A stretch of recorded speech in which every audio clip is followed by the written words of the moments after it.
Good evening and welcome to the August 2025 transmission of Galactic Terrors, the online reading series that scours the known universe for scary stories, strange tales, weird horror, and all sorts of literary oddities from the most imaginative authors writing in a variety of fascinating genres.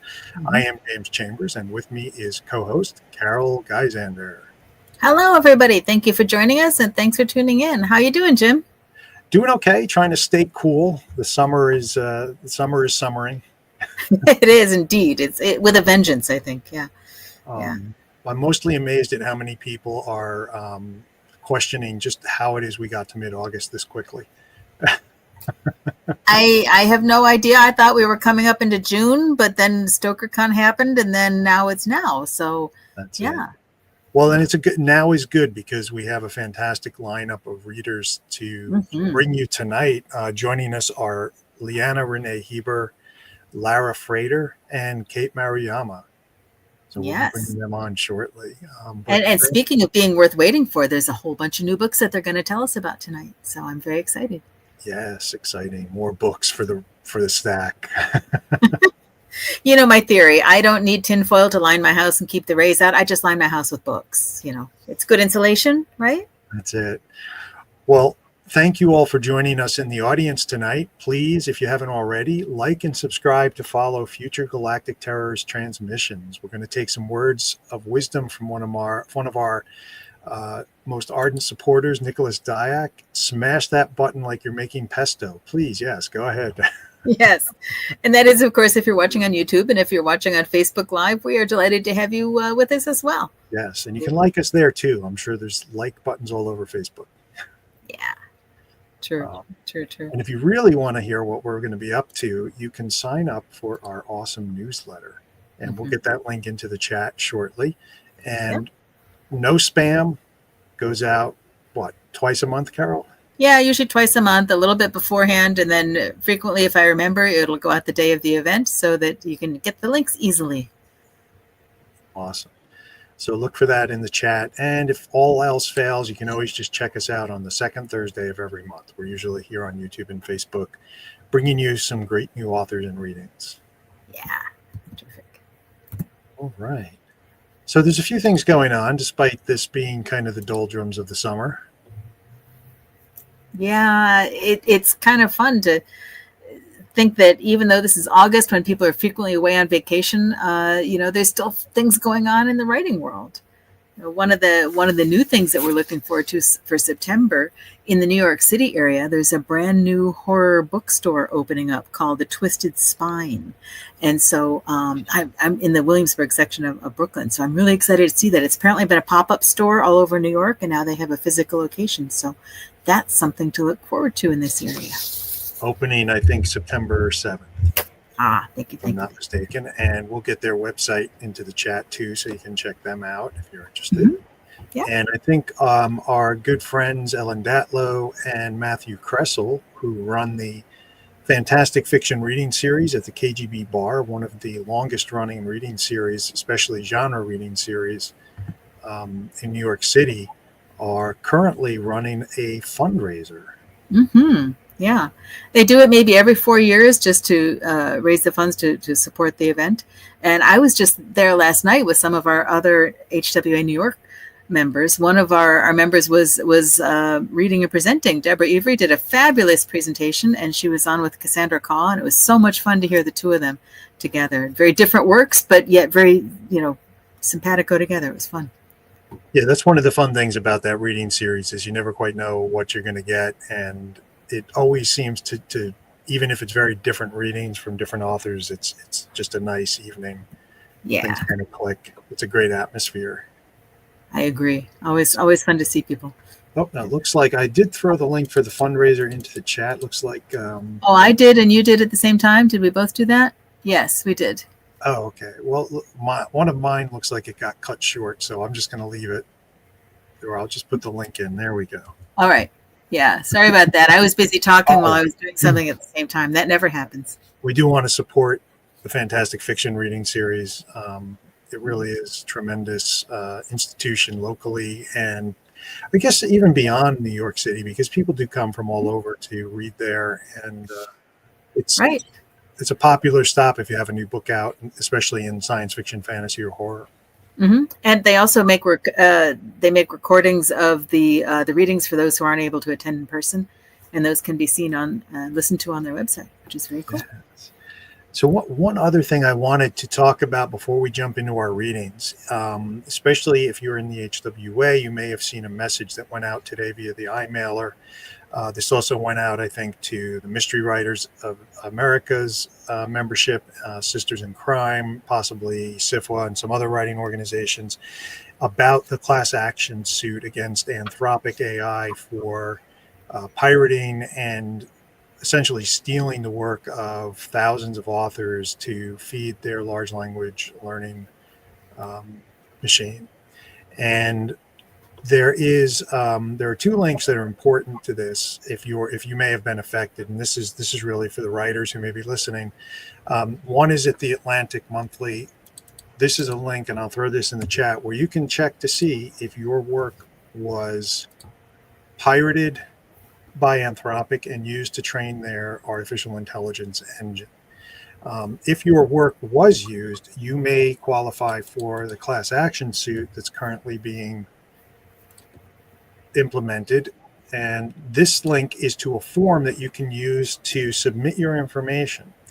And I'm sharing this tonight because the deadline is tomorrow, August 15th. We hear there's a chance that the deadline will be extended, but let's not count on it. If your work was, if your work was ripped off, submit, put your name in there so that they can determine if you qualify as part of the class. And if so, this is putting your information in through this form will hopefully make sure that you get formal notices in the mail about what's happening as the legal action proceeds. So I don't want to talk too much more about that because I tend to get very angry and depressed. I understand. We do have good things to cheer you up.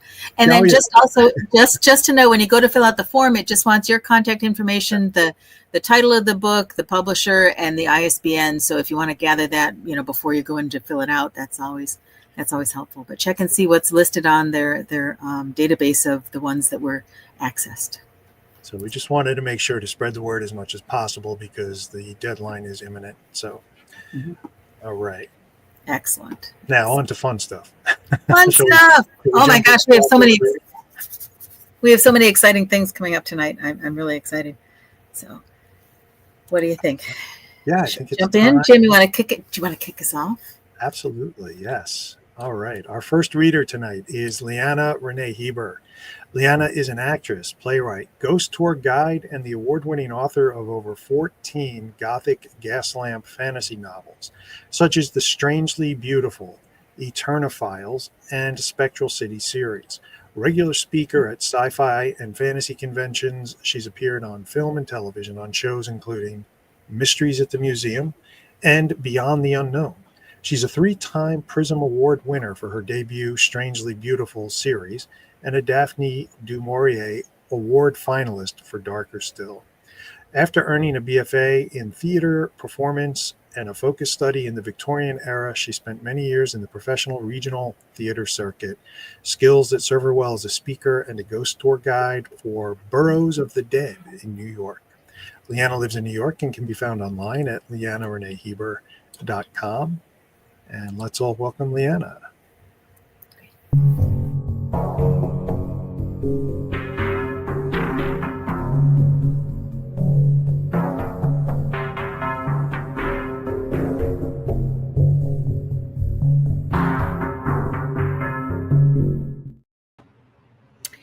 Hi, friends. I'm so excited to be here, and I'm very excited to present my upcoming work co-authored with Andrea Janes, who is the founder of Burrows of the Dead, the ghost tour company that I work for. Her and I wrote a little book called A Haunted History of Invisible Women, True Stories of America's Ghosts, which was a Bram Stoker Award finalist for Superior Achievement in Nonfiction. And we were really excited about that. And thankfully, Kensington, our publisher, decided we should do a follow-up. And so that's America's Most Gothic, Haunted History Stranger Than Fiction. In our first book, in A Haunted History of Invisible Women, we were examining real-life ghost stories, trying to get to the heart, the truth of the actual women who lived before the ghost stories were told of them after their death. And we examine the tropes that very often apply to women. In America's Most Gothic, we are examining the tropes of Gothic literature and how some of them have played out in real life. So in the subterranean section of this book, because underground things coming to life, things coming to light, all of these various things, that's a good part of Gothic literature. And so in the subterranean section, I got a chance to talk about a real life event that happened to me personally. So you now get to hear my own very real life ghost story that happened when I was working in a haunted speakeasy in St. Paul, Minnesota years ago. So without any further ado, the Wabasha Street Caves, St. Paul, Minnesota. Faint jazz music kisses your ear. Dim lights flicker, except there is no band, and the music system remains unplugged, and the lights had been turned off, weren't they? A shadow moves, but you're the only one there, and you're standing still. What time is it? What decade is it? These were questions the tour guides of the Wabasha Street Caves often asked themselves at work, myself included. My own personal ghost story, as experienced in an old illegal speakeasy, profoundly affected how I interacted with haunted spaces from that point on. It was 2004, and I was a struggling actress, playwright, and aspiring writer living in St. Paul, Minnesota, a block from Summit Avenue, where a grand stretch of Victorian homes stood testament to the wealth accrued in the city's more industrial days. I couldn't afford to live on Summit. I scraped by in a small basement studio apartment around the corner when I wasn't working on shows that would pay me a tiny non-union stipend. I was giving tours of haunted caves just across the navigable headwaters of the Mississippi River. The quieter of the Twin Cities these days, in the 1920s and 1930s, during the time when alcohol was outlawed in the United States by prohibition, the capital city of Minnesota was anything but well behaved. Turning a blind eye to crime and mob rule, the mayors and police chiefs of St. Paul allowed the bootlegging business to flourish, provided crime did not happen within St. Paul's city limits, as noted by layover agreements of the non-interference kind, engineered by Police Chief John O'Connor in the early 20th century. St. Paul provided a perfect stop along the illegal rum running route flowing from Canada south through St. Paul and then east towards Chicago. But all that alcohol needed to be stored in a cool location between transports. What better place than a cave? The Wabasha Street Caves are a man-made cave system, a series of hollowed, arched tunnels carved into the side of the sandstone cliff face that overlooks the Mississippi. St. Paul's initial 19th century wealth and settler growth came from industries setting up shop at the northernmost point of the navigable headwaters. The lumber industry was king, and grain mills and other manufacturing held court. The initial Wabasha Street Caves were hollowed out for agriculture, serving as mushroom farms into the early 20th century. But when alcohol became illegal, the cave became far more valuable as a speakeasy and storage location. It was an illegal nightclub, distillery, and storage facility all in one, pretending it was still a mushroom farm. Once Prohibition ended in 1933, the caves changed hands and purviews several times, but it always remained a hub of activity. In the 1980s and 90s, it was a non-alcoholic teen club, but the site regained its old spirits time and again. The Bremer family, the friendly owners during my tenure as guide, ran a construction company as their main focus, but remained interested in the history of the caves themselves. They hired local artists, history buffs, and performers as guides and opened everything back up as an event facility for weddings, dances, and tours, with the back caves used for storage equipment.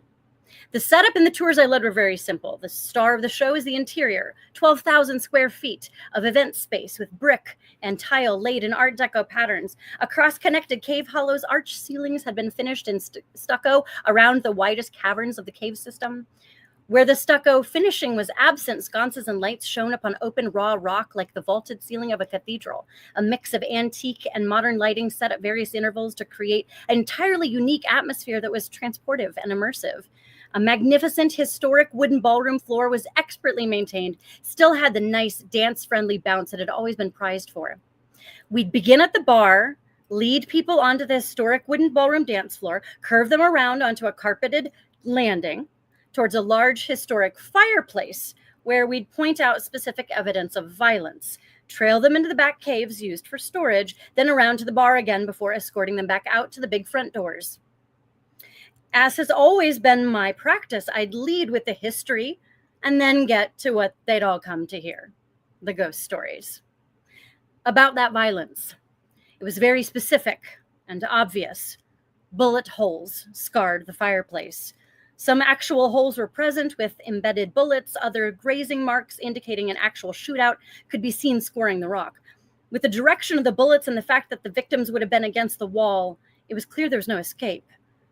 As the entire operation had already been illegal at the time of the shootings, it wasn't as though there were public records of this violence or these murders. The names of the dead were not known and their bodies were not divulged, especially since this would have violated the layover agreement that protected mob activity. It remained the owners' and guides' consensus that victims' bodies would have likely been buried in the very back of the caves where sediment and rock had collapsed in more recent times. In the couple of years I worked there, we learned the stories that had come before us, and we began to add to them like a bar tab, one uncanny moment after another. As the entire parent company juggled different sources of income, the most important financial momentum for the caves had remained renting out the whole facility. So bartenders were as much as an important core part of the staff as the daytime tour guides. And no matter who was working, when, every month another story of something moved, seen, heard, or felt would add to the tally. The boys were our co-workers of sorts. They were a part of our setup and our teardown. They were a part of everything we had to double check. The ghosts of the caves. It only made sense to connect the boys with the bullet holes, the spirits of those who didn't make it back from a night underground. They were quite active, sometimes exasperatingly so. Lights would go on after we'd have turned them off. When tours were being given, we were the only staff members in the entire operation on call. No one was around to mess with the lights but us, and inevitably, the electrical weirdness became so commonplace we didn't even mention the unpredictability anymore. We just folded in an extra 10 minutes to keep turning lights off that we'd already turned off once or twice before. While I never experienced the clairaudient hauntings of jazz music wafting out from the walls when no such sound could have been made, all the power to the bar and any sound system was always shut off when we gave tours. I believed the owner when he talked about hearing it, a man not prone to believing in any supernatural phenomena. Silhouettes were seen in mirrors and footsteps sounded in distant recesses of the caves when no one was working. We were alone and standing still. In each main cave section, tour guides set up easels showcasing large poster board prints of period 20s and 30s photographs, some from the caves themselves, some from Old St. Paul as visual aids to help us tell the story. We'd chuckle and say, oh, boys, when one of those 2x3 foot poster boards would be on the floor, on its side, or turned upside down. We'd pick them back up. There were no drafts through these sections. There wasn't any way these could have been blown over, much less turned upside down. But much like the lights, the shifted photos happened so regularly, we folded that in the tour too. Unsure if any of our audiences believed us or not, but it was our near daily reality regardless. Other small items would be maddeningly moved, discovered in odd places or disappearing, then reappearing. Glassware, our coats and bags, my money. I'd been having a particularly rough week when we landed a corporate client asking for a private tour for their company. 2 of my freelance writing and performing jobs hadn't paid yet, and I was struggling. I gave an extra exuberant tour for the corporate folks, staying after my allotted time to answer some insightful questions. And as the group headed for the hefty front doors, the organizer tipped me a $50 bill. I was tearfully grateful as I folded the bill meticulously, thinking how many packs of ramen noodles I could stock up on, and tucked the bill into the back pocket of my dress slacks, buttoning the money safely in as I went to close everything up.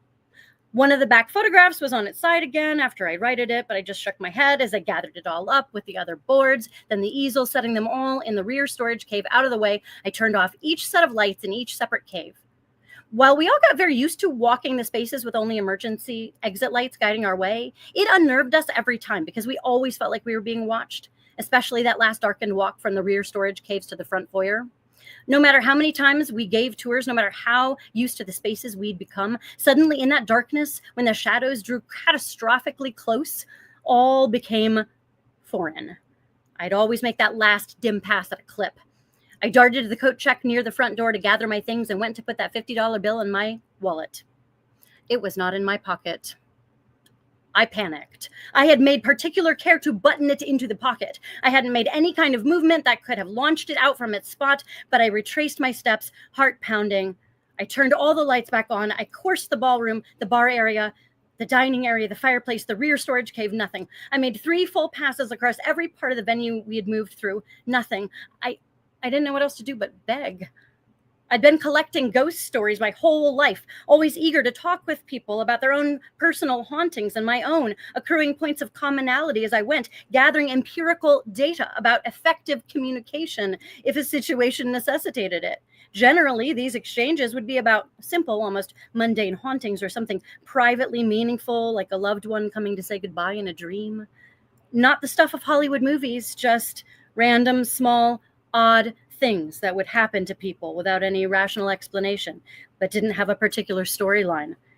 Particularly in the case of frequently active locations, it seemed to me that spirits wanted to be acknowledged and might prove more responsive if addressed.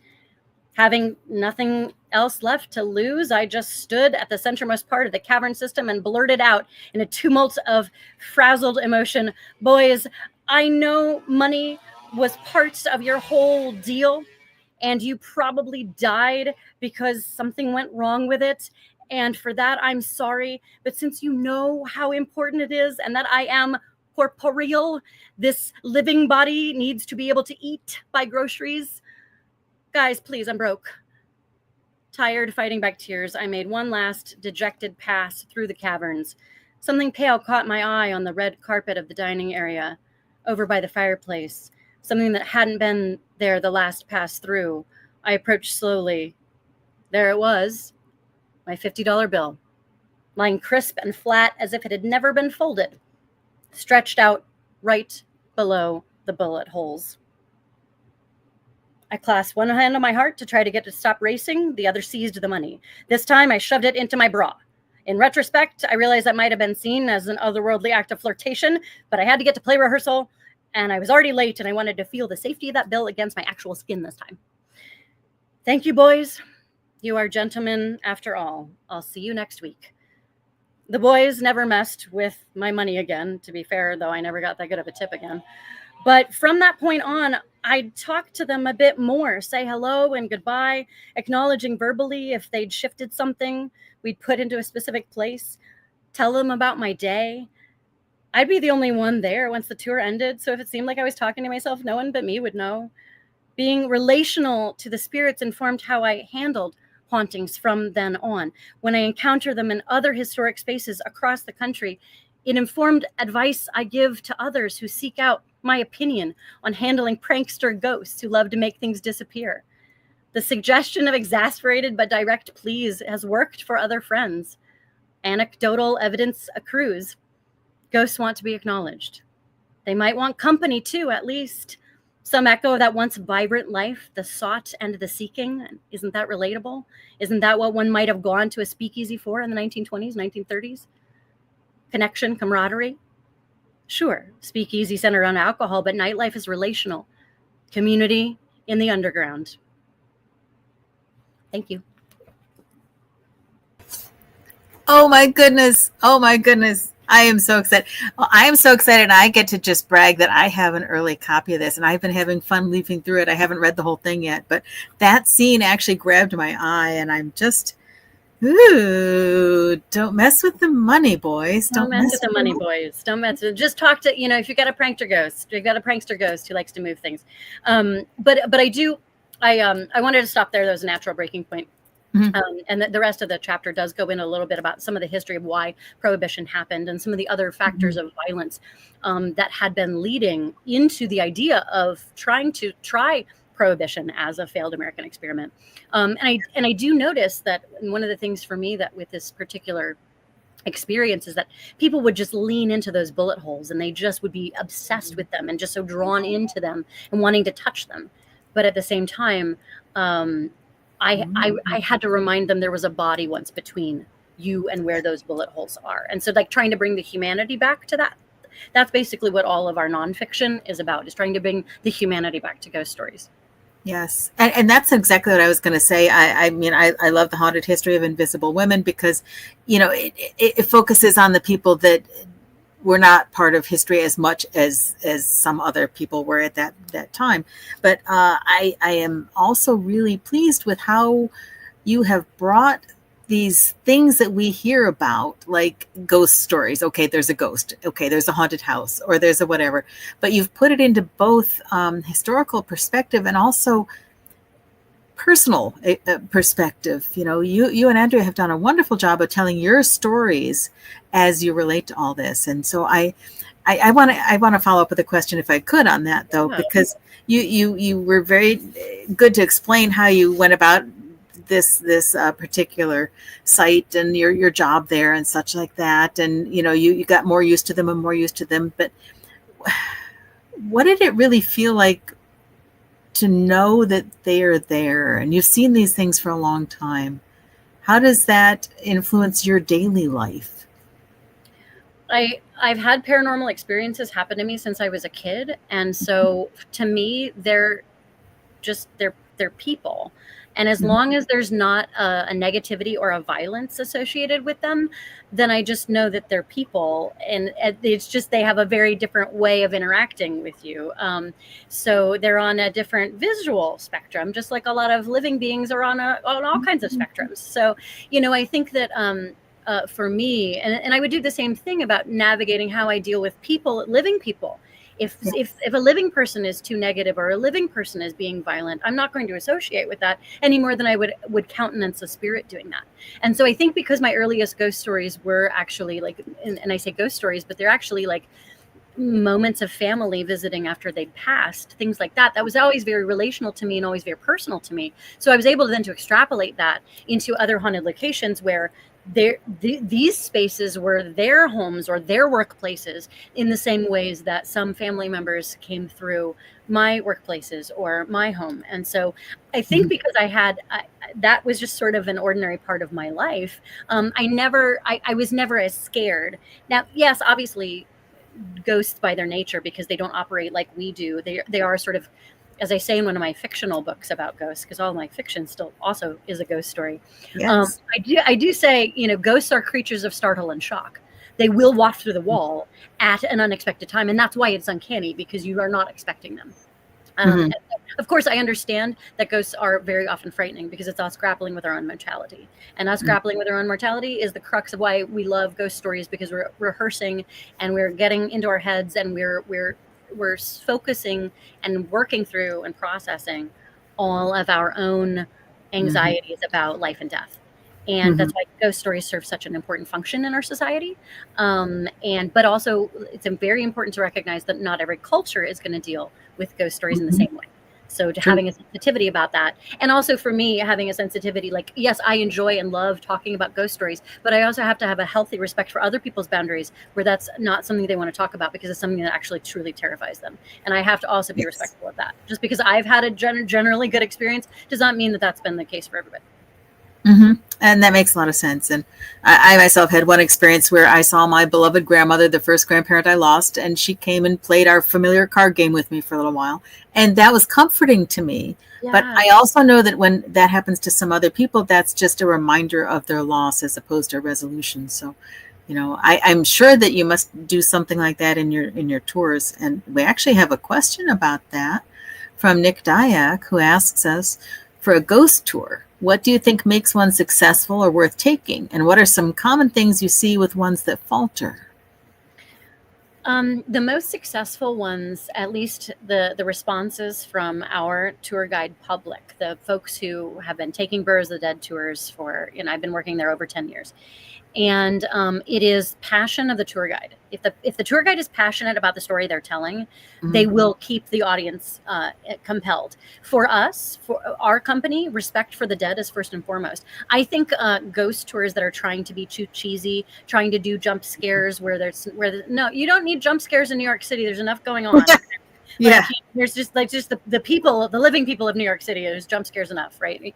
I mean, there's so much happening that I think just focusing on your task at hand is the most important part. The real history is terrifying. Leaning into the harrowing aspects of of bloody things that happened in New York, for me, or in these other places, leaning into these violences as like, no, let's not be salacious about that. Let's not be titillating about that for the sake. Let's not be glorifying violence. That's not at all what we're about. But let's allow ourselves to be horrified by the truths of history so that we don't repeat them, using the ghosts as a cautionary tale.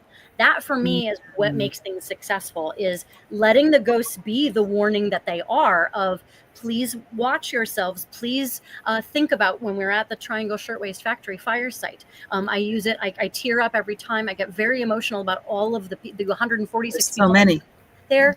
And I that for me is a rallying cry. And I talk about just how horrifying things were to scare people into making sure that they honor and look out for their own safety in the workplace, and that they make sure that no one tries to undermine their labor laws.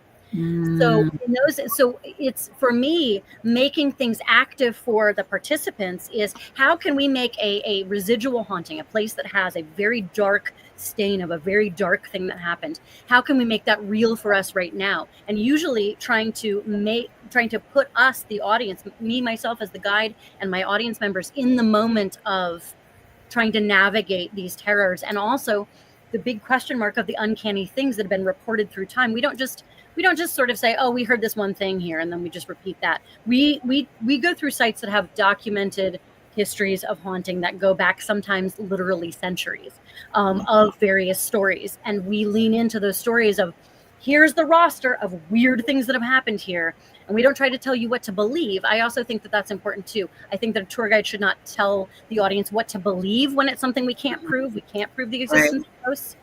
I'm not interested in being didactic about anything other than, like, I really would like you all to, like, protect your labor laws. Like that yes. I'll get a little adamant about that one. That's good. I think being in conversation about it. Yeah. And that leads into another great question we have, not something you would necessarily be saying in your tours, but through your experiences. Paula Kappa wants to know if you believe ghosts are more powerful than humans and can harm us. Is that something you care to answer? You don't have to if you don't want to. I don't believe that ghosts are more powerful than humans. I do believe that if you let any kind of negative energy affect you, that can harm you. But that's anything. That's a person. That's an attitude. That's your own self. If you're battling with any kinds of own personal emotions that are difficult, that can be harmful too.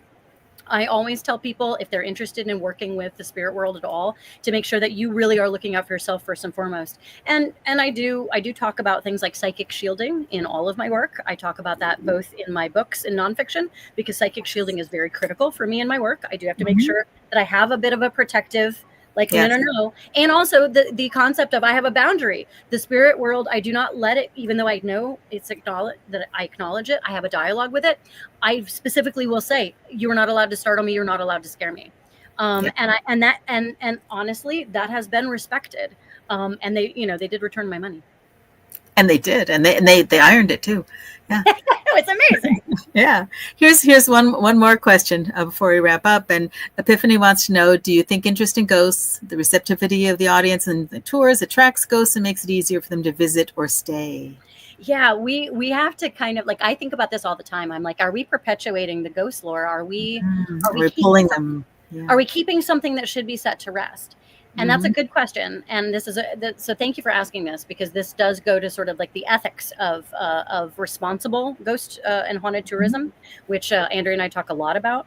And I do think that the popular imagination will make something haunted even if it isn't. And we talk about that too. We debunk fraudulent haunted spaces a lot in our work as well.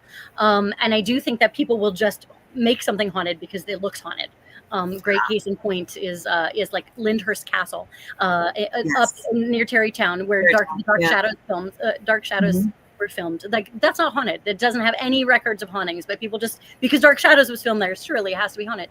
So I do think that there can be a protection, but I don't think that a spirit is staying just because we are telling their story. I think for a lot of the stories that we tell, especially the ones that are the cautionary tales, where we're talking about someone who met a horrible end, I'm not glorifying any of that. I'm trying to give them justice. I'm trying to honor their legacy and their memory. And so I hope that that's not causing anyone to stay. In some cases, if the spirit does want to stay, they probably do like hearing somebody tell the real story as best we know how, to tell their side of it, especially if they were a victim. So, but it's a good question that I don't have a resolution for you, but it is something that I'm constantly in dialogue with the spirit world about.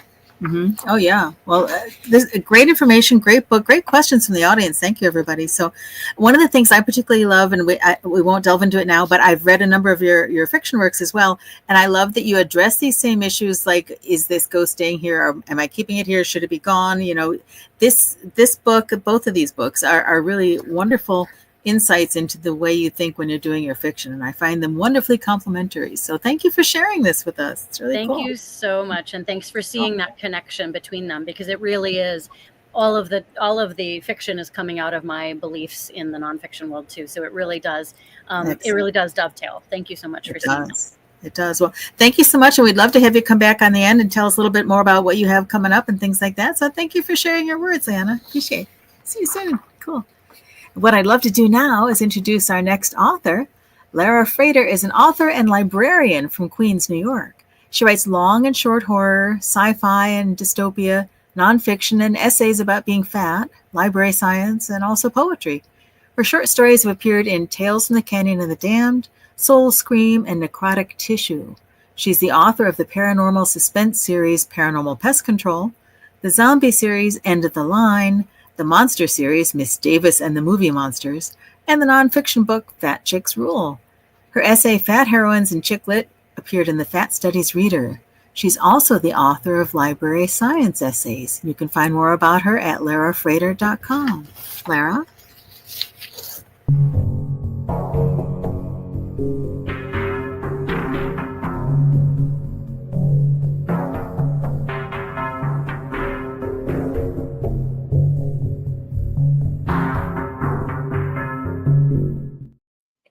Hello, good evening. I'm going to be reading from Stuck in the Middle, which is the second zombie novel in the End of the Line series. I'm just a little bit of what happens before. Essentially, this is a chapter in the middle where the survivors and the main characters are helping people who are living at a rundown airport in Montauk. And so I'm just going to start from there. Walking through the airport in the dark made me shiver. I didn't smell the dead or hear zombies, but seeing the dusty, empty kiosks, the computers that would never turn on again, and tickets that would never be scanned reminded me how much my old world had gone. Would I ever fly again? Scan my tickets? Get overpriced drinks? The door hadn't been boarded up, but in our absence, someone had put a stack of chairs in front. If it would make a racket if anything tried to get in. I let Manny lead the way. He knocked on the office door, and a woman who hadn't come with us opened it. The room was illuminated with candlelight. What now? I asked. We usually go to sleep when it gets dark, he explained. And I'm beat. Let's regroup in the morning. Manny took me over to where I slept the night before. Dave and Gwen were in cots close by. 2 candles were on a table, giving the room some illumination. Both were up and eating out of cans. The light wasn't strong enough for me to see the label. I sat on the cot. The stink of food and body odor filled the air. I hadn't eaten anything since this morning, but didn't feel hungry. I would still eat a stale protein bar before I went to sleep. You okay? Dave said, though I could barely see him. I explained my conversation with Tanya. How many people do we have? He asked, finishing up the can. He put the empty on the table near the bed. Not sure. I'll count in the morning. You should get some sleep. I didn't know what time it was. It couldn't be that late. Maybe a half hour had passed since the sun went down. I usually went to sleep around 8 or 9 and got up at dawn. Dave pulled something out of his pack. Without a mirror, he put on one of those anti-snoring strips over his nose. I didn't think it worked, or maybe Dave's snoring was even louder without it. I ate my protein bar. My clothes had dried somewhat, and I crashed on the cot I used last night. 5 seconds later, Dave was snoring, but I couldn't sleep. Not because of Dave or because it was early. I was worried. The room filled with snores and the overwhelming smell of body odor. A chill filled the air, and I pulled the musty blanket around me. I worried about bed bugs, but I guess I could always burn my clothes. I heard movement. In the faint candlelight, I saw it was Manny. He had changed his clothes to sweatpants. He sat next to Felicia, who had been lying on her bed. She got up and swung her legs around the side, but didn't stand up. Secret love affair, perhaps?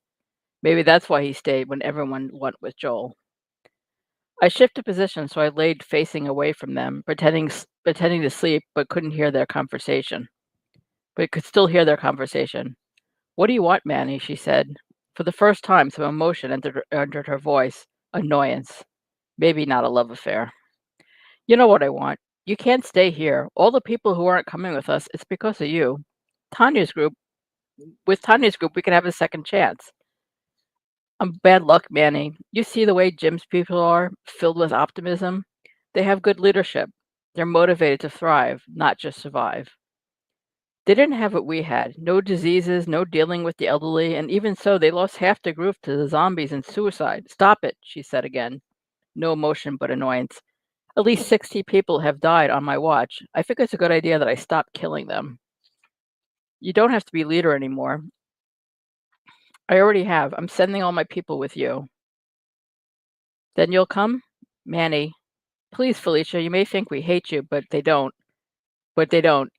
I'm sorry. Please, Felicia, you may think we hate you, but we don't. They don't know Tanya. Hell, we've only met her once. You could help our people to transition." Felicia didn't respond. I knew despite her resistance, she would be coming with us. Okay, the next morning. By morning, the storm had passed. Excuse me. By morning, the storm had passed, except for an overcast sky and a misty light drizzle. Felicia greeted me by the door wearing sweats, sensible shoes, her red hair tied back, and a Prada bag that probably cost $2,000. "Decided to come with you," she told me. I didn't act surprised. She didn't explain why she changed her mind, and I didn't ask. She joined the others lining up to get into the cars. The party ended up being 17, 14 people from yesterday, Felicia and 2 others who decided to come, making it a tight fit in the 3 cars. 3 were children, which helped. I knew Manny tried to convince the others, but because I heard him last night when I drifted off. I ended up in the car with Dave, Paul, and Rose again. "We need to stop at the beach to bury Justin," I told Dave when he started the car. "Jim, we have to get out of here." "There's no rush," I said, "and I think we owe it to him and to his friends. We had all the time in the world today and had to start claiming the land back from the dead." Dave didn't respond, but he drove to the beach where Justin's body still lay near the water. The bugs had already started on him, but I was used to it. It wasn't hard burying him in the loose dirt and sand near the water, easier than when we buried those decaying bodies on Orient Beach. Gwen added some rocks we found to make it look like a grave. I didn't see the renewal. They probably left at dawn. I hope they got to Harbor Island safely. Dave acted less bossy on the trip. He complained less for the sake of it. He also left Olive on the boat. Dave cared more for his dog than any of us. He might miss Tanya too, but I didn't want to think about that. They both tried to be discreet, but the boat had no secrets. Ironically, I was in the shotgun seat. It's not like I could shoot anything. "I'll hit any that I see," he said. "No reason to go out in the rain." He drove slowly. The windshield wipers were going back and forth at a slow speed. I saw some clear skies in distance, and I hoped for better weather. Hitting them didn't guarantee a kill. I wanted to make sure the job got done correctly. "We need to stop and kill them. I want to make sure they're dead. I need the camp people to start learning," I said, even though Paul and Rose were in the back. Neither of them said anything. I knew very little about them. I wasn't sure how to best bring up learning about their past and what skills they could bring to the table. "That will take forever." Dave couldn't shoot either, but I knew he wasn't afraid to whack them with a tyrant if he had to. I turned around to Paul and Rose. "Great. That will give us time to get to know each other." Silence. I guess they didn't want to share. I looked out the window. So far, the highway wasn't in such bad shape. I saw a lot of potholes, rusted cars, and breaks in the road, but Dave maneuvered easily around them. The roads look worse than they did last year. I wonder how much things would last. "I'm Rose Harrison, and I lost everything." Be careful what you ask for. The old zombie's clothes were tattered and hanging off him, his skin gray and flaky. He didn't see us or turn around from the sound of the car. He walked erratically in the road, probably looking for the scent of food. Dave stopped the car about 20 feet behind him, but sat in the driver's seat with the engine running. About half of the people got out of the cars, including Gwen and Manny, but the rest didn't move. The kids stayed in the car along with the two adults who looked after them. No one approached the zombies. They stayed close to the car except for Manny, who moved towards me. I got it and closed the door behind me. The zombie still hadn't noticed us, still shambling forward, not realizing the food right behind him. What do you want to do, Jim? Manny asked me. When did I become a zombie hunter? Harry came out of the back seat of the car carrying a crowbar, which looked unsteady in his hand. You're right, son. We need to start killing these things. I want to try to kill this one. Are you sure? I looked around. No one else volunteered. Not really, but I have to start somewhere. There was no real training for this. Harry would need to swing, hoping for a good hit while making sure his body stayed away from the zombie's grasp. He wore a ratty raincoat, good to get out of if the zombie grabbed him. What should I do? How should I approach it? He put the crowbar in front of him like a sword. Try to hit it from behind. Even if he hears you, it might have some trouble turning around. When you get in contact range, hit it in the head as hard as you can and keep hitting it until it's dead. Manny, why don't you cover him? It was a person once. Harry looked at it, watching the disjointed walk. Then it suddenly stopped. Yes, but the person is dead. They aren't coming back. You need to kill it right now. It smells us. Manny didn't say another word. I wonder how many zombies he dealt with. I followed Harry, who walked to it almost as unsteady as the zombie. He got behind and walked silently towards it. When he was about 2 feet away, it finally turned around and saw him. Pieces of clothing and skin came off it as it turned with a surprisingly high amount of energy. It began the death moan, the eerie guttural sound that signaled being close to a kill. Harry froze. Manny aimed, but I put my hand up so he wouldn't fire. Don't be scared. Hit it, Harry, I yelled. He took a deep breath and without a sound hit it with the crowbar hard directly in the middle of the head. Because it was old, not a lot of gore splashed, and it crumbled to the ground face first with a large dent in the skull. On the ground, it began to use his arms to get up. Good shot, Harry. Hit it again until it's dead. Harry whacked it again and again until it stopped moving and the head was completely bashed in. I didn't blame him for the overkill, nor did I stop him when the creature was dead. Better to hit him too much than not enough. Manny put his gun down, and I went over to Harry. Good job, I said, patting him on the back. Better than me when I killed my first one. Thanks, he said, dropping the crowbar. It fell to the ground with a clang. He rushed off to a grouping of trees, and I heard him retching. I walked over to him and stood behind, waiting for him to finish. Once he was done, I helped him back to the car, grabbed water from my pack, and gave him a sip. Manny grabbed the crowbar and washed it off with some wipes. You did great, I said.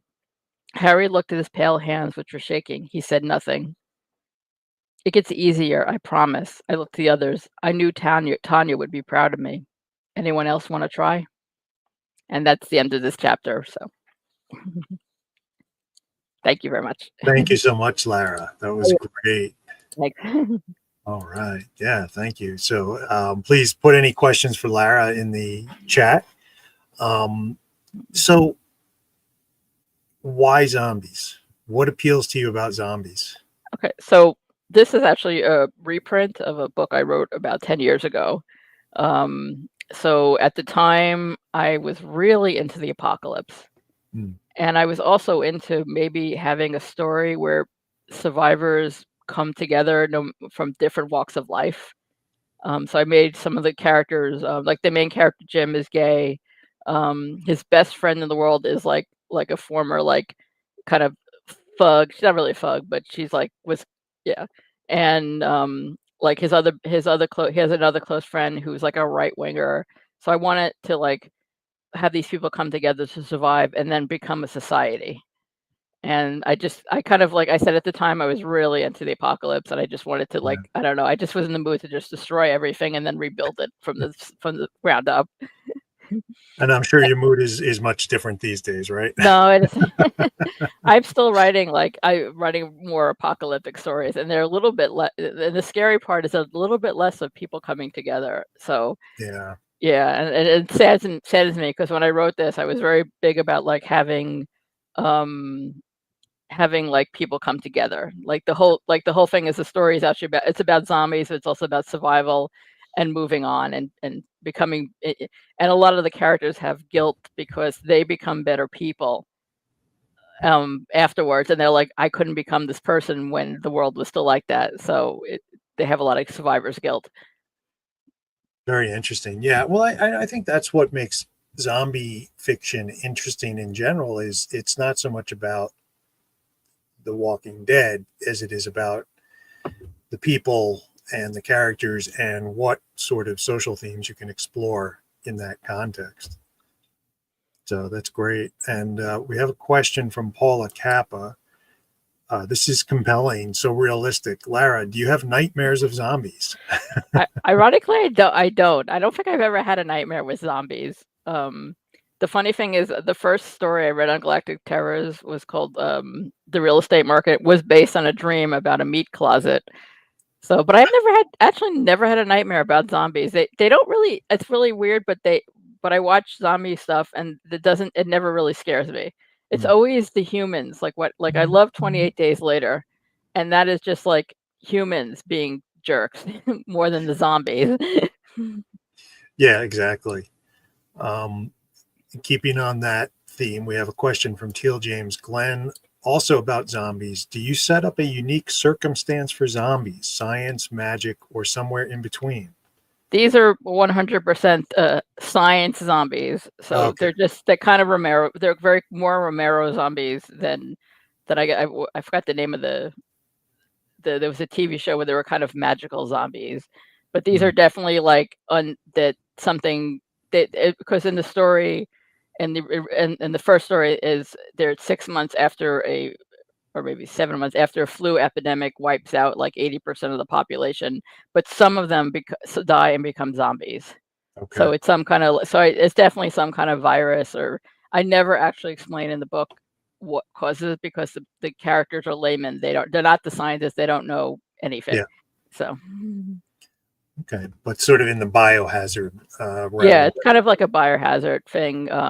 So it just, but I said the characters are all people from all walks of life that don't know.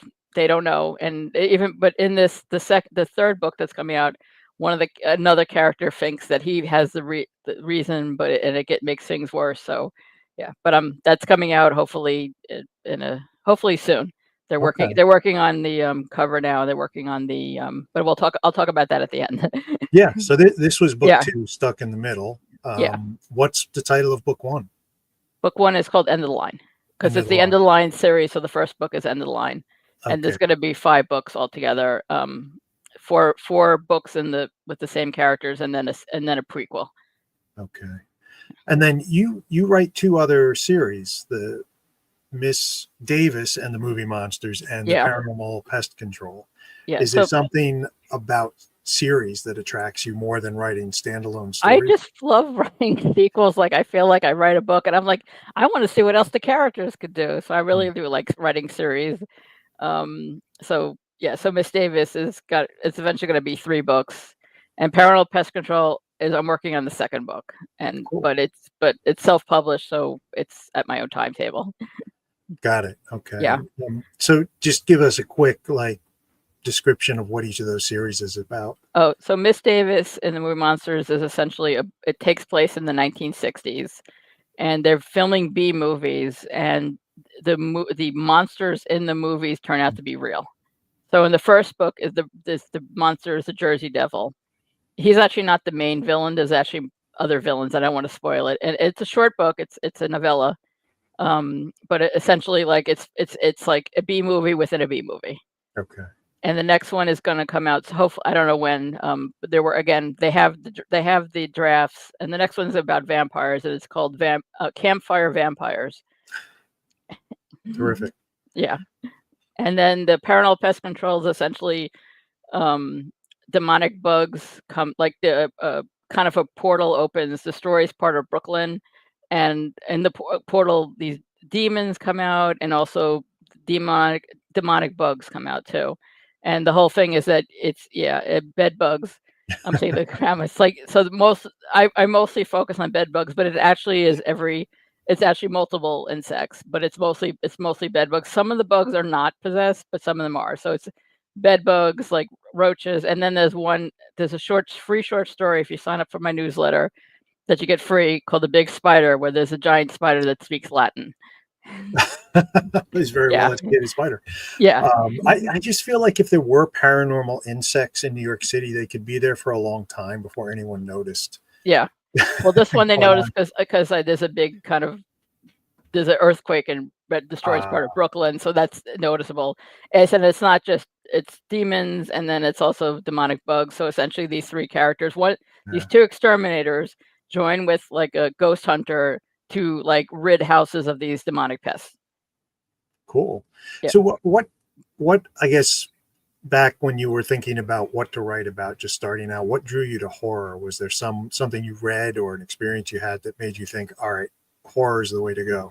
Yeah, it's funny. So when I was, and I've told the stories actually on my website, when I was about 6 years old, I used to go to the neighbor's house like after school, waiting for my mom to come home, and we would watch the creature feature movies.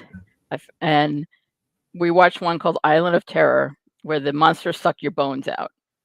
And and we watched the movie, and I think the last line is something like, "Good thing it's just an island." And the kid who was he was like 7 years old, looks at me and goes, "It wasn't just on an island. It's here also." And I had nightmares after that. And I had nightmares. I saw Poltergeist when it came out in the theaters. I was like 11, or I think 10 or 11 years old. Bunch of girls. It was a birthday party. We're all screaming. But eventually, like, I really love Halloween. Like, it was always been my favorite holiday, and I just got attracted to like horror. And like I love ghost stories, and I love zombie stories, and I love like any kind of creepy like stories. I like dystopian stories and apocalyptic stories. So, and I love horror movies. Like I love, especially ones that I grew up with. Like I love Poltergeist. I love Jaws. I love Night of the Living Dead. Like one of my favorites. And I like I guess newer ones. I love Shaun of the Dead. I just saw Sinners a couple months ago. That was an amazing movie. So I just I think Halloween was like my gateway drug. Halloween The movie or the holiday? No, the holiday. The holiday. Yeah, Halloween and Stephen King, I think, were my gateway drugs. Because I was a huge Stephen King fan when I was younger. And I think I read it. I think I had read it in like 3 days when I was 13. And oh wow. Okay. Yeah.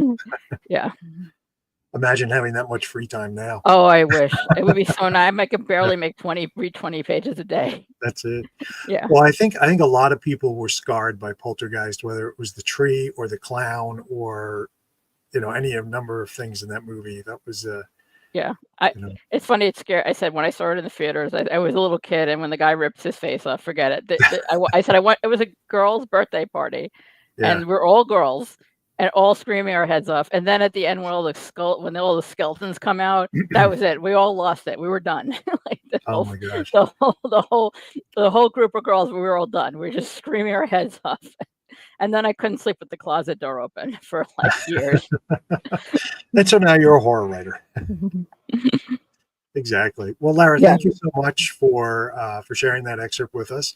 And we'll have you come back a little bit later, and you can tell us all about the forthcoming stuff. Yep. All right. Right.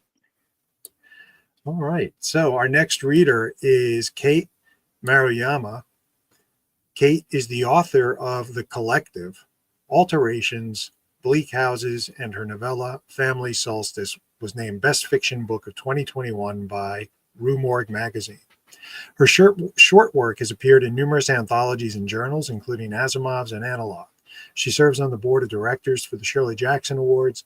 She writes, teaches, cooks, and eats in Los Angeles, where she lives. And you can find her online at katemaruyama.com. Let's go ahead and welcome KATE.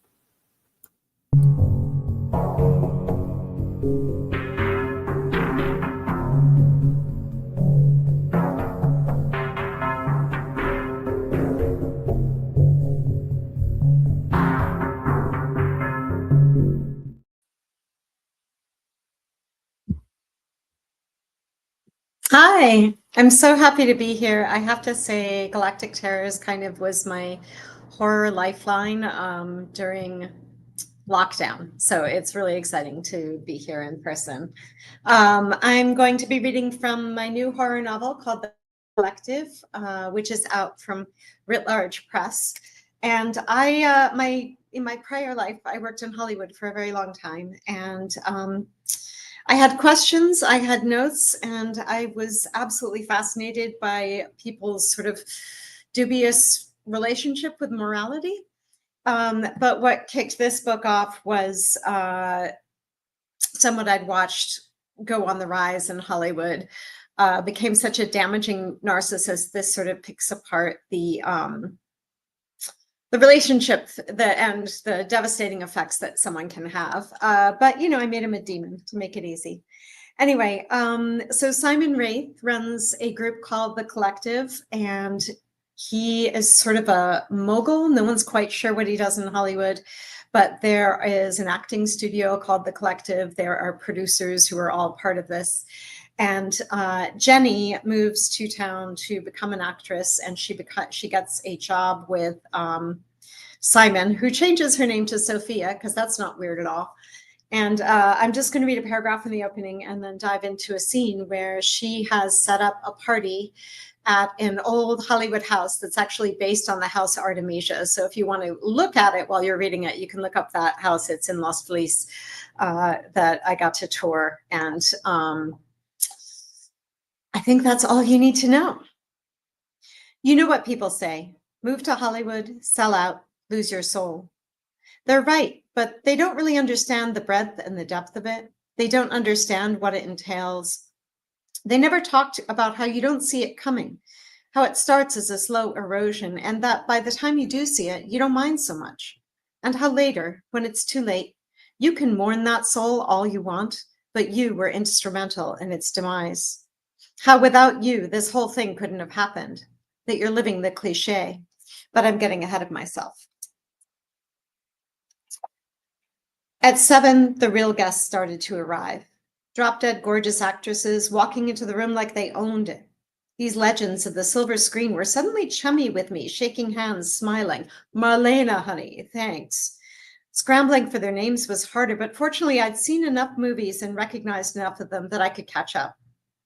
These were the actors I used to moon over theater as a teen. Simon really did know everybody. Within minutes, a trail 30 people deep wound down the front steps and across the patio to the driveway, the trees on either side sparkling with lights. The night was cool but fair, and the moon was full to the point of bloated and hung hazy orange in the sky. The moon seemed to enhance the magic of the evening. The band played Little Brown Jug, and people chattered and laughed, warm, familiar, happy. A murmur thrummed through the noisy crowd. Rob and Christine, they're here. Will you look at that dress?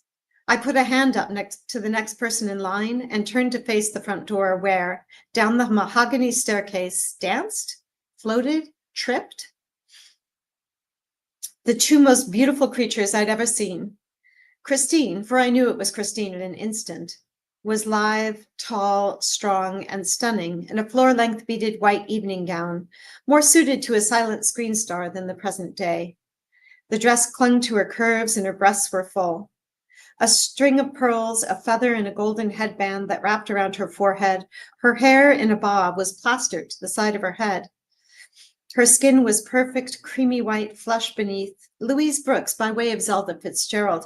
These names came to mind, but Christine was living and breathing and had the most beautiful, brilliant blue eyes I'd ever seen. Rob was strong and beautiful, if a man could be beautiful. He had those Kit Harington, Clark Gable flashing brown eyes, a smile that outshone Christine's dress, and his period tux was impressive down to its golden onyx studs. A hush came over the crowd indoors and spread to the porch, and the band stopped playing. Only the chatting from people too far down the driveway to notice could be heard. Who were these people I'd never heard of, and yet who held so many enthralled? Rob shouted to the room, "Well, what are you waiting for? Let the bacchanalia begin." Some plain-looking director type howled like a wolf, and things resumed, albeit at a higher and more excited pitch. And the people glowed not with gorgeousness, but with success. There was a central wellness coming off everyone, aside from the few newbies.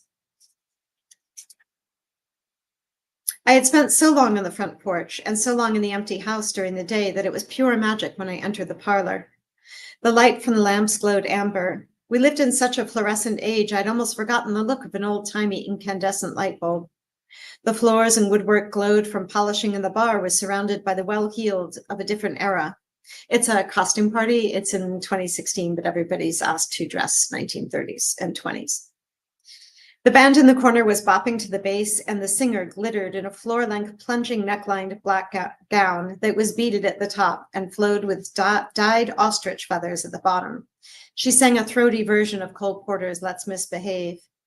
People danced, holding champagne glasses aloft. Simon leaned against the mantelpiece, talking in low tones to a very serious man. He was smiling and comfortable. All the anxiousness that had mounted leading up to the party burst open and dissipated into pride. I didn't do all of this, but I did a lot of this, and this was an occasion. Done. I whisked a glass of champagne off a tray and moved over to a quiet corner to suck it down, call no notice to myself. Christine rose from her perch next to the pianist and swooped across the room in my direction. I tried to step out of her way until it became apparent she was staring directly at me. I put my glass on the table and tried to straighten my dress. She looked at me in a predatory way and moved her hand to my face. It took all of my will not to duck out of the way. Her large, cold blue eyes looked at me with such a want, it terrified me. Her cold fingers touched my forehead with too much pressure, slid down my cheek, pulling skin across my cheekbone, and then perched under my chin, which she pinched. She was pulling at my flesh as if testing it for firmness. She looked my face over, turning it one way by my gripped chin, and then the next. Without turning her head, she hollered, "Simon?"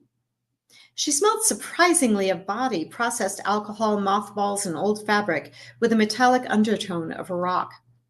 She smelled like an older woman than the 30-something beauty who stood in front of me, but the room was crowded. The party grew quiet aside from the band, who played an instrumental interlude in a quieter jazz song. This woman had her own soundtrack. Ridiculous. I looked to Simon for help, but he was no longer by the fireplace. He was suddenly next to me, his arm protectively around my shoulder. The warmth I felt from him helped fight the terror ensuing from this woman's grip on my face. Christine said, "Where have you been keeping this one?" Simon said, "No, Christine. This is my new assistant. She's the one who put together this beautiful evening." The words were casual, but his tone was carefully articulated and commanding. The spark of desire, interest, hunger in Christine's eyes remained for a moment, but her gaze shifted to Simon and she dropped her hands, stepping back. She said, "Ah, well, shame." She whirled around to face the room, her beads whipping behind her, and thrust her arm in the air, shouting, "Champagne!" And like that, a server girl appeared with a tray. Christine took the champagne with one hand, snaking her other around the girl's waist. My chin throbbed from her grip. What had Simon just gotten me out of? And the Rob and Christine aspect of things took on an entirely different angle, adding her thing for younger women. Simon's warm, protective arm dropped, and I felt a chill in its absence. He somehow managed to get all the way across the room, in what seemed like no time, to have a conversation with a snap-eyed older woman standing next to Millie. So the party goes on, and it's a success. The next morning, it was approaching dawn when the last guest straggled out the door. The band started packing up and the waitstaff cleared the tables. I stepped out onto the front porch and breathed in the eucalyptus and smells of the damp early morning as the birds woke and started their noises in the trees. Natalia and Benjamin swung by, grinning from the excitement of the party, to ask me to breakfast. I had too much to do, so I let them go, but stared after them longingly as they trotted down the drive. I heard a whimper behind me and turned to see one of the waitstaff by the corner of the doorway. I stepped inside and was about to go to her when Christine's angular shoulders blocked her from my view. I could not tell if they were kissing, but I saw Christine's head bow into the girl's face, her shoulder blades sticking out sharply, pale wings. In the morning light, her shoulders looked more carved, aged. There was a streak of white up the back of her hair I hadn't noticed before. Rob came behind Christine and took her hand, guiding her up the stairs. Her hand stretched behind her, pulling the girls, and they trailed up wearily, an odd train, off to the bedroom, no doubt. I wondered if they'd have any energy for sex or if they'd merely sleep for the moment and get to it later. And I wondered at how normal this thought process seemed to me this morning, something that would have shocked me a month ago in Michigan and become a logical conclusion. I stepped sideways and tried to see the girl's face to see if she'd stopped whimpering. Christine turned her head to me and stared at me with that penetrating desire that chilled me right through my chest to my spine. She looked different, more angles, sharper, older. Christine licked her lips at me and winked before disappearing into the upstairs hall. Thank you.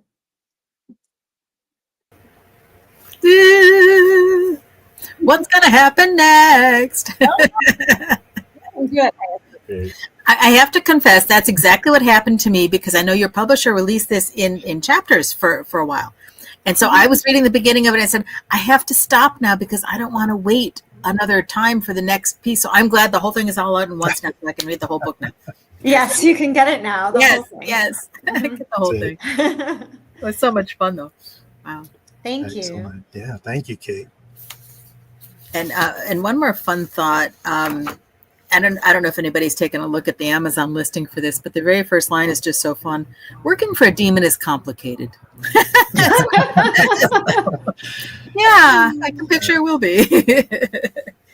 Fun. Well, I guess, I mean, I'm curious just how bad is Hollywood? It was very funny. There are parts of it that actually are functioning very well, and there are people making movies, and that's lovely. But I was there in the 90s, and I worked for someone who handed me a ticket she got for going 80 on Sunset Boulevard, which is, by the way, a little windy road, and a wad of cash in a manila envelope. And I was instructed to go to Hollywood and put it through an unmarked door of what looked like a deserted house. And traffic school never happened, and the ticket was fixed because he simply did not have the time. I don't have the time. I'm too important. I don't have the time to. That's why they were going 80 miles an hour. They didn't have the time. Yes. Right. Oh, so it's not the whole thing. It's just that there at the time I was working there was definitely a lot of room for bad behavior. The tolerance for that shrunk, but the person who got me writing the book definitely was successful for quite a while there until shenanigans started becoming apparent. Yeah. It's interesting. I imagine there's a lot of inspiration in that environment, a lot of ideas for stories. Yeah, I think I got it out of my system. I'd been throwing myself at it. I was working in development, and I hit that glass ceiling because it was the 90s.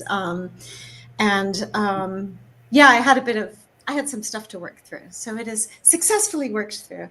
And I love movies, and I still know people who work in them, but I am just very, very happy in the teaching fiction life. It's just more comfortable space for me. Yeah. It's interesting. Go ahead. I was just one more quick observation. I know so much of horror, and you've written other horror pieces, that it's very much of people placed in a horrific situation. And it seems like in this case, this is the horrific part of the people that we're going to be hearing more about. So that'll be interesting. Yeah. And I think it's also a lot of the stuff I write is about becoming aware of the system that you're working in or living in, and it may not be that great. That's what Family Solstice was about. It was someone becoming aware of something gnarly about their family and having to come to terms with that. So there's a lot of that. Which we do through our writing. Yeah. Jim, what was your thought? Yeah. I was going to say, if you're sort of moving or have moved past the sort of the Hollywood stuff, what themes are attracting you now in your writing? And maybe it's what you were just talking about. Yeah, it's interesting. What's funny is this book came out the same time as just a regular book of realism that took place in Hollywood history. But now I'm always exploring sort of friendships and relationships. And friendships crumbling is very interesting to me, because I think that there are so many kinds of love, and people often write about romantic love, but there's some really deep stuff that comes through us in friendships. So I'm doing that. But I have been sort of in science fiction mostly lately, which is interesting. I have a story coming out in Analog in December. that is in the near future on Mars. So I never know what genre I'm writing. I just sort of like go at questions, and the stories reveal themselves. This one, I definitely knew I was writing about Hollywood, and I knew it was going to be horror. This is one book that told me what it was going to be pretty early on. Okay. And do you consciously switch genres, or is it just sort of wherever the stories lead you? Do you like to genre hop? I do enjoy it, but what I'm working on at any given time is usually a question. I didn't know my first novel, Harrogate. It was a love story. One of them's dead. There is a demon, but I really was like, wait, it's a love story. I didn't even think of it as like horror. I mean, I'm so grateful that somebody did, because then I got to meet all of you, and horror people are simply just to hang out with.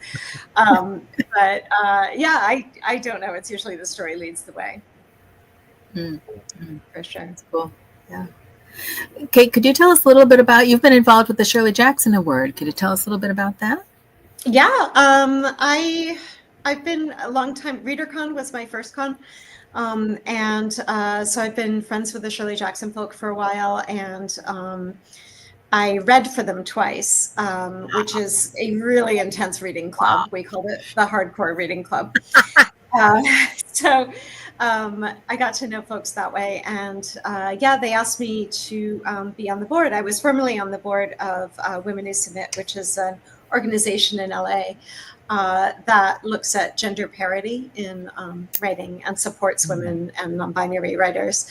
And so, I think that helped, but it's really exciting to sort of be on the other side, and also to be able to, scour for really good books every year, and to make sure that people know where to sign up to submit their work and stuff like that. So I really enjoy it. And thank you for doing all that too, especially rooting for the Shirley Jackson Awards. I think, it kind of goes unrecognized sometimes just how much of this cool stuff in the writing community is because people are willing to volunteer their time and effort. Yes. Yeah. I learned so much about writing in those 2 years. I read 2019 and 2020. I learned so much and read so many good books. I feel like my writing got better. So if you're thinking about jurying for the Stokers or something, everybody, it's a really good opportunity to dive deep in the best of genre that year. That's exciting. I'm sure you get pulled all sorts of different directions with doing all that, though. Yeah. Well, so much usually one at a time. Yeah. One at a time, because jobs and writing. We need time for writing. I don't know how you do it, Jim. Yeah, I don't know. If you ask Megan Arcuri, she'll tell you I have some ability to bend time. So I just go with that. I can bend time. I don't know. My superpower is compartmentalizing. So yes. When I show up for that space, I'm there for it. Yeah, all the way.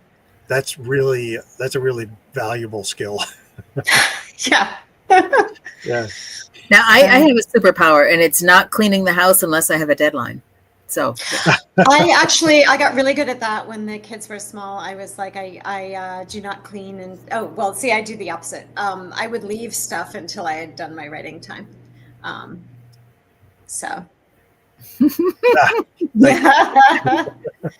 Brian Matthews, Poop Corners with Gemma Stoker, says Jim can indeed bend time. That's it. I won't confirm that, but if you ever see me in two places at once at StokerCon, it's not a hallucination. No. I need to know what Brian's superpowers are too. So yeah. Brian has too many superpowers to mention. Yes. Brian's the Superman of the team. And he's now doing it all one-handed for a little while. Yeah. Gosh, yeah, that is a lot. Oh my gosh. Yeah. Awesome. So now, you're teaching? You mentioned. Are you teaching fiction writing? I teach fiction. I actually have a class coming up at Clarion on world building. It'll be on Clarion Online, and it's a 2-week one. I've been teaching fiction for a good 15, 16 years now. And I also have a private novel workshop. So I love doing it because it keeps me honest. I will give advice to my students, and then I'll sit down to write, and I'm like, I totally am not listening to my own advice, so yeah. No, that's fun. Keeps all the good information at the front of your thoughts. Yeah. Yeah, it absolutely does. My students teach me so much. I mean, their writing is so amazing, and having to get inside their work and help them find their way through it is about my favorite thing to do. I was going to ask if that changes or influences the way you write, because you're taking a different view to look at their words. I mean, it makes me more conscious of editing. I'm also getting better at not doing any of that until I have a draft, because otherwise I would never. My nightmare in life is that guy in The Plague who could never get past the first sentence in his novel because he had to make it perfect. So yeah, and their writing is always so exciting and new and interesting, and it just keeps my brain going in a way that I know I'll never get in a rut. That's great. Well, that's excellent. Yeah. Well, that's very cool. Yeah. Well, Kate, thank you so much for sharing the excerpt, and thanks for letting me pop in from Los Angeles. Yeah. I wish I could send you some of our weather. It's been oddly glorious this August. Very strange. Oh, well, enjoy it. Yeah. Cool. So, I think we'll bring Lara and Leanna back on, and we can do a little more chatting. And Carol, I just want to, I don't know if you have that eerie green glow. Are you active, or? I would say that it's in honor of Leanna's ghost friends, but it's because I have a new green screen set up, and it really seems to be doing weird things. Whoa. Yeah. So maybe I'll work on that for next time. That's great. So Leanna, I think you're muted. We couldn't hear you. Yeah. You're a radium girl, Carol. Oh, that's it. That's it. Be careful. You glow in the dark. You glow in the dark. You know better now. Me and Marie Carey went hanging out. Yeah. Yeah. I hate when your eyeballs fall out. Yeah. Or your jaw falls off. Yeah. So what's everybody up to? What's coming up? What, Leanna, you have this new book out, but this isn't out yet. So this is everything. Yeah, soon. I just put my book tour together, and I'm literally working every single day of October. Now I do that usually. I mean, as a career spooky person, I am spooky every single day of the year. Halloween is every day for me as a goth and gothic novelist, and ghost tour guide. But October, of course, is the 1 month that everyone that wants to book us. So it's hard to juggle all of these various things. But yeah, this launches on September 30th. So it's available for pre-order wherever books are sold. We're doing a couple of events, both Andrea and I together, and in New York City, and then I am going around the East Coast. So I will post my full travel schedule once we get a few things locked in. But September 30th, for our New Yorkers in the audience, September 30th, we're going to be at the Astoria bookshop, wonderful bookshop in Queens. And then the following day, October 1st, we're going to be at Word in Brooklyn, that beloved staple in Brooklyn. So, and those are the times you can get Andrea and I's signature together in person if you want to hear us talk about the book, or also you can pre-order from either of those shops, and they have the book on their website, and just make a note of how you want the personalization. And those will be the way to get signed books with both of our signatures in it. And everything has been this. Everything else, I do have other books coming out next year and the year after, but all of that will be for another day. Everything right now has been about this. And I can announce that we have a new tour at Burrs of the Dead that I will be leading this fall as well, called the Uncanny Upper West Side. So you actually get to talk about some of my favorite Upper West Side ghosts, because I do the Dakota Building chapter in this book. And I'm cool. Cool. Yeah, that is cool. Around that whole part of the city, which I love. And so, so if you go to burrsthedead.com, you can sign up for the Uncanny West Village tour. So that is fresh as of literally today. Wow. When does the Upper West Side tour start? That starts in, we're going to be doing it in October. Okay. So, and in terms of the days when I'm leading it, I will also make sure that I have, on my appearances page on my website, I'll make sure that all of that is available. But I will say, whether it's me or whether it's the other team members, Andrea, as a curator, does a great job of getting great guides. All the guides have been with the company almost a decade. Like, it's got a very good work dynamic. So if it's me or not me, you're going to have a good tour. Excellent. And I just put the link to your website back in the chat so people can use that as a jumping off point to all these things you mentioned. Excellent. Cool. And Lara, Larry, you Okay. mentioned a book 3 is in the works for the End of the Line Yes. series. So Yeah. the publishers have it. I'm hoping they're proofing it and editing it right now, and I don't know the exact date, but hopefully soon. It's in process. They have they have all my manuscripts, so Okay. it's on their now. It's there on their end. Now it's their What's turn. the title? Oh, the next title of the next zombie book is called the Long Way Home. Okay, cool. Yeah. Okay. Yeah, and then I said the next Miss Davis series. I'm not sure when that's coming out, but that one is called Campfire Vampires. And I don't have the book with me because it's sitting out in my office. I'm in my bedroom, but I was just in SoulScream. Like it just came out in the most recent SoulScream. Excellent. Awesome. Mhm. SoulScream Anthologine. That's Yeah, Christopher Ryan's. yeah, and baby. then Yeah. I don't really do the book tours. I'm just wherever I'm at. But I'm going to be there's going to be a New York Indie Horror Fair in November. I think November 22nd in Mhm. Brooklyn, and I will be selling and signing books there. Cool. Awesome. Yeah. And I said if you go to my website and sign up for my newsletter, which I won't bother you too much because I think I've put out like 3 newsletters. I'm trying to get into the habit of doing it monthly, but just doesn't happen. And but if you sign up, that's better than overwhelming everybody, frankly. but if you sign up for the newsletter, you get the short story, The Big Spider, which is about the giant spider that speaks Latin. Yeah, and I'm hoping Paranormal Pest Control, the second book, is like in draft, so I have to go fix it up. But yeah, so I'm waiting for that one. Yeah. Yeah. Cool. Great. And I also want to thank all the other writers all the other readers. You both were great. It was so great listening to you Yeah. both. It was just, anyway, what a lovely Thank journey. you. It was so Yes, fun. it's been a great show. Yeah.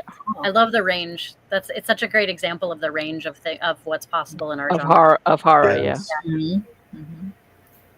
Yeah. Oh, and Kate, you mentioned a short story coming in analog at the end of the year. And also, if for people in LA, I am at next Thursday night at 6. I'll be doing an event.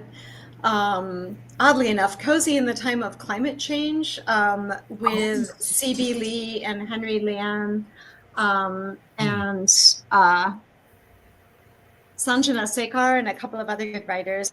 And also for those in San Francisco, I'll be doing SF and SF, which is the science fiction reading up in San Francisco. Although I'll be reading horror because represent in October. So just go to their SF and SF website. And then also, if you are interested in working in the world of your horror book or fantasy or otherwise, I just dropped in the chat the Clarion West class that will be coming up in September, and it's 2 weeknights, consecutive Wednesdays, I believe, and I'll help you get inside your story and figure out the world and then shore up the rules of that so that it gets you back into your project that you're working on. Cool. That's Okay. great. Yeah, I mean, it's interesting. Just the last couple of years, I've been hearing more horror writers talk about things like world building. Mm-hmm. Yeah, and I got SF and fantasy thing. Yeah, go ahead. I had to learn from the ground up with Harrogate to figure out how all that worked. So yeah, for sure. That's great. Awesome. Yeah. Jim, what about you? What's coming up for you? Oh, let's see. I no real projects I can talk about at the moment, but hopefully we'll be somewhere in October in honor of the spooky season, doing a reading or something, but nothing ready to announce. So I'm kind of laying low, I guess, at the moment. Yeah, I hear you. Yeah, a few irons in the fire, sir. I know. Yes, it's just which one actually flares up first, and then we'll see. And then splashes out. Yeah, yeah.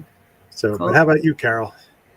I have a short story that's been accepted into an anthology that may be out later in the fall. So I'll be able to share more about that soon. And next weekend, not this coming weekend, but the following one, I'm going to Killer Nashville down in Tennessee because it's cool stuff. And I get to moderate a couple panels. One is on writing horror, and the other one is about using suspense, because in my opinion, suspense is important for all the mystery stuff, but as well as horror and virtually every story. If there's no suspense, it's flat, and why would you read it? So I'm looking forward to that chat with the authors. That's going to be a lot of fun. And we also have some fun things coming up. We know our next 2 months of Galactic Terrors readings, so that's very fun. Our next regular session is Thursday, the 11th of September. We have James Ryan, Paula Kappa, and Nick Mamatas. And then we have a special episode coming up in October. Instead of the usual second Thursday, it's going to be the fourth one we have on the 23rd of October. And that's featuring a new anthology, Night and Day, edited by HWA New York member Ellen Datlow, along with 3 of her contributors. We have Jeffrey Ford, A.T. Greenblatt, and Clay McLeod Chapman coming on. So mark your calendars for September 11th and October 23rd, and we hope you can join us. That'll be very cool. So that's a lot of fun. Yeah, and thank you. Please click like and subscribe on our YouTube channel, and we're every second Thursday of the month, except in October when we're switching it up. Yeah. And if you're worried about when we switch it up, sign up for our newsletter, and you'll get all the information in advance, and we'll just remind you what's happening. Before we wrap up, I have a question for Leanna, and I believe I've asked you this before and can't remember the answer, so I'm going to really try to remember this time. But that awesome Dracula poster behind you, what is the story behind that? So this is from one of my favorite adaptations of Dracula. It's Guy Maddin's Dracula. It's called Dracula: Pages from a Virgin's Diary, and it is the film adaptation.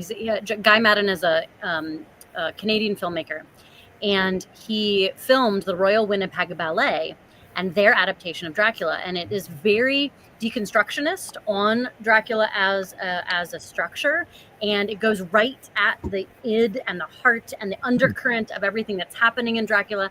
So it basically like lays out, when I am doing a talk about the tenets of Gothic fiction, it really supports a lot of the tenets of the things that I talk about. So it's this interesting, fascinating, beautiful deconstructionist take on Dracula told through ballet, and it's this beautiful rendition that I've got to see both the live actual ballet and then really loved this adaptation. And so this was a gift from a friend who knew that I just absolutely loved the piece, and then Andrea, my co-author, her sister's really good friends with Guy Maddin, and so like as they were like drinking a pint at a bar, like I have this like note from Guy Maddin, like it just is like signed with like, you know, like a heart, like, you know, for you. So that came along with like, after Haunted History of Invisible Women came out, I got this like package from, you know, that included like the Guy Maddin's autograph, because everyone is always commenting about how great this poster is. And so yeah, so everyone check that out, Dracula: Pages from a Virgin's Diary. It's a really cool and very interesting take on Dracula that I really think, as someone who does a lot of discussing genre, it's a very helpful way to talk about it. That sounds great. All right, well, thank you for the info, and I'm gonna, right after we wrap up, I'm gonna look it up and bookmark it, so I don't have to ask you next time you're on.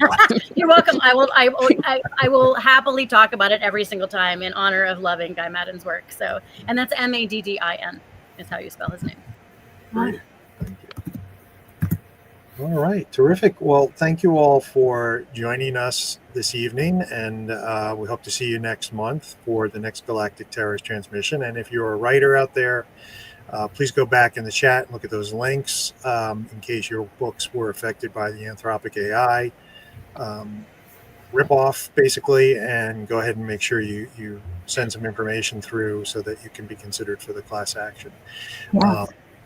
And one more thought, there was a little thing going on in the chat about how hard it is to keep track of what time it is and what things are coming on when. But once we have the newsletter out and you know when the date is and we have the YouTube event up, you can go to YouTube and mark it to notify you, and it'll poke you 10 minutes before the thing comes on. And I have found I've had to do that for an awful lot of things because my sense of time ever since the pandemic started has gone, what?